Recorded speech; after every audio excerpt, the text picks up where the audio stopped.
Alright, I've been procrastinating making this video for like a week, so I guess it's time. So if you've been watching my videos recently, you'll know that I've been watching a lot of offline TV and Sykkuno and their friends, and I even made this video dedicated to Sykkuno and just my experience watching his streams. And I'm gonna touch on this more later, but I mean, it was cringy. We've been new, okay? But this one funny thing did happen that I just want to talk about. So if you saw that video, there's also a clip towards the end where one of Sykkuno's friends, Peter Park, is basically joking about Sykkuno's fan base because he's one of those streamers that actually has a relatively high female fan base. So basically Peter was just joking about that and talking about how a lot of his viewers have more girly sounding usernames. So it's this clip. So your biggest contributors and supporters all happen to have names like Bubblegum Princess, XOXO Panda Girl. And in that video, I was just joking because my username is literally PandaMish, so I'm being attacked right now. But don't worry, it gets better. So last week, I was watching Peter's stream, and for some reason, he started talking about, I think they're called fundoshis. Don't Google it. It's basically like the male version of a thong, I guess. And he's just joking around, and then at one point he's like, you know what? I'm gonna draw Sykkuno in a fundoshi to please his female fans. And so he's drawing it, he draws Sykkuno like really buff, and then he's like, okay, I'm gonna have him holding up like a platter of his fans. And then he makes that joke again, he's like, oh, this is Panda Girl 434 or whatever. And then he finishes the drawing and posts it on Twitter. And I was like, this is pretty funny, so I'm gonna reply to the tweet. And then this happens.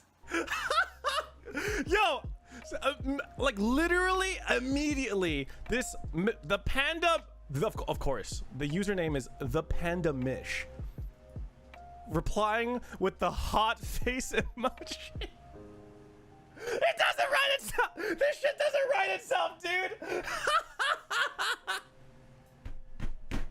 dude. Yo, that's so fucking funny. Holy shit. Okay.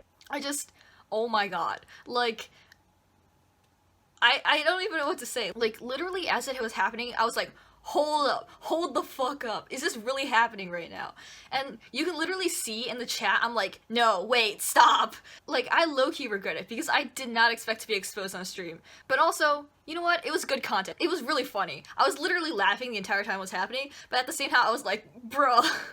But you know what? It was all in good fun. But also, shout out to that guy who literally PM'd me on Twitch and was like, for your next video. Like, he literally clipped the video specifically for me. Like, honestly, what a guy.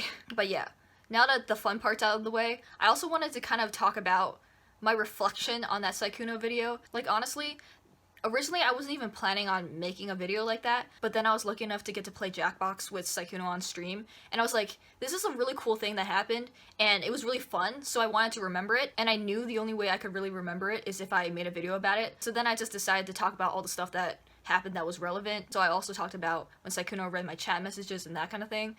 But I mean, honestly, yeah, watching it, it is kind of cringy because I'm just like, oh my god, Sykkuno read my comment. So yeah, I understand how, like, the fact that I literally made a video about it is like kind of cringe, and literally in the description I was like, please Sykkuno, don't watch this.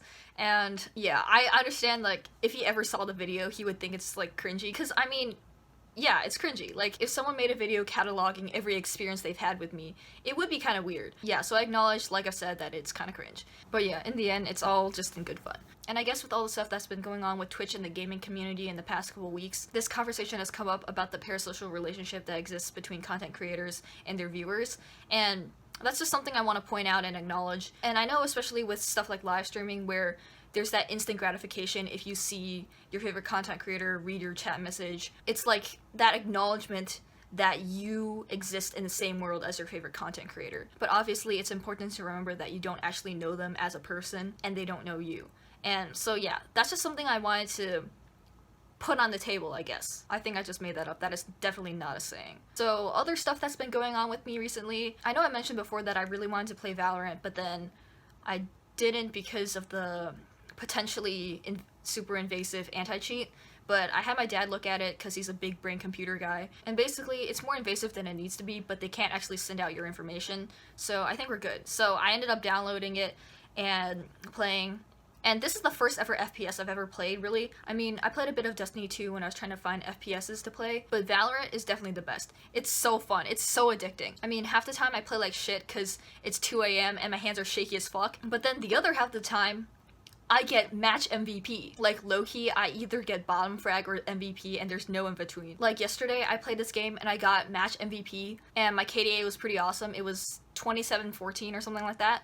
And I even got an ace. It's my first ever ace. Honestly, I don't know what happened. I think I just like blacked out during it. I think I got like 2 kills early in the round, and then there was no one else there, so I rotated to where my teammates were, and then I might have ended up being last person standing or something, and then there were the other 3 people left on the enemy team, and then I got hit with Omen's blind or whatever, but then all 3 of the remaining enemy team members just ran into my field of vision, and I just shot them. And then like the round ended, it was like ace, and I was like, what the fuck just happened? But yeah, that was pretty awesome. I know I also mentioned I wanted to stream, and this is like mostly why. Like, I want to be able to record my awesome gameplay, but as I've mentioned before, my computer is a potato and can barely handle Valorant by itself, so definitely could not handle streaming. I mean, there was this one time I did try streaming Minecraft, but my Wi-Fi literally died in the middle of it, so I guess this is just a sign that I cannot stream right now. And you know what, that sucks, but it is what it is. It is what it is. Oh, and one last thing. Thank you guys for 100 subs! And I think that's the first YouTube milestone, because now I can create a custom URL. So, and I'm only gonna do this once, because I'm not a fan of self-promo, but if you aren't subscribed, go ahead and go to youtube.com/PandaMish and hit that subscribe button. I wanna die. But yeah, thank you guys for watching, and I'll see you in the next one. Goodbye.